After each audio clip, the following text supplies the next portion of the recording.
Ashok sir, जिस तरह से इंडियन अलायंस की अगर हम बात करेंगे, जिस तरह से आप भी पीछे हट गया और ममता बनर्जी भी कहा कि मैं खुद इलेक्शन लड़ूंगी अलग से, कैसे आप? नहीं, वो तो शुरू में ही हमारे नेताओं ने कहा था, वो एक फ़ोटो सेशन था, वो फ़ोटो उन्होंने खींच लिए सब लोगों ने इकट्ठे होकर, और उसका कोई उस समय भी हमारे नेताओं ने, हमारे लोगों ने, हमारे लीडर्स ने कहा कि ये फ़ोटो सेशन के अतिरिक्त और कुछ नहीं है, और वो फ़ोटो सेशन वो हुआ है।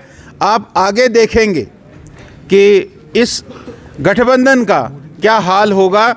बंगाल का आपने बता दिया, आपका आपने बता दिया, दिल्ली और पंजाब में अब कहाँ बचता है, ये हमारे सामने है। ये गठबंधन कहीं खड़ा नहीं रहेगा, ऐसा हमारा मानना, शुरू से ही मानना हमारा। सर, वोटर्स डे पे पूछना चाहेंगे कि what steps are being taken to ensure more and more participation from the voters? देखिए, अभी नरेंद्र मोदी जी ने स्वयं बताया कि हमारे चीफ इलेक्शन कमिश्नर ने इन नए वोटर्स को देश के अच्छाई के लिए, देश की बेहबूदी के लिए उन्होंने भी संकेत किया है। और ये जो नए वोटर्स हैं, भारतीय जनता पार्टी भी इस पर काम करेगी, और ये नए वोटर्स मतदान करें, ये सबसे बड़ी बात है। हम भी ये कोशिश करेंगे, नए मतदाताओं में भी ये अवेयरनेस लाने की कोशिश करेंगे, उनको मतदान के दिन, वोटिंग के दिन पोलिंग बूथ पर जाकर अपना मतदान करना चाहिए। इस प्रकार की अवेयरनेस हम इस न्यू वोटर्स के साथ बड़े पैमाने पर करेंगे। गोल साहब, ये बताइए, जो आपने यहाँ बताया कि नौजवान फर्स्ट टाइम वोटर्स, तो क्या ये आयरनी नहीं है कि उनको यहाँ वोट डालने का हक नहीं दिया जा रहा है, कि असेंबली इलेक्शन नहीं किए जा रहे हैं हमारे? नहीं, ऐसा नहीं है। ये फर्स्ट टाइम वोटर्स हैं, इनकी 18 साल की उम्र हो गई है। 18 साल उम्र होने के बाद ये फर्स्ट टाइम वोटर बन जाते हैं। वो उसमें 18 साल के बाद ये वोटर बन गए हैं, और असेंबली के चुनाव भी होंगे। अब तो सुप्रीम कोर्ट का बाज़ाब्ता उसका निर्णय है, उसके मुताबिक असेंबली के भी चुनाव होंगे।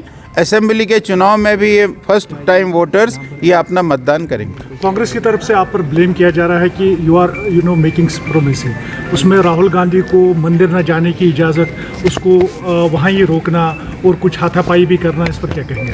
ऐसा है कि आसाम में जो उन्होंने किया होगा, उसका वहाँ की एडमिनिस्ट्रेशन, वहाँ का सरकार, वहाँ की सिस्टम ने उसको कहीं रोका होगा।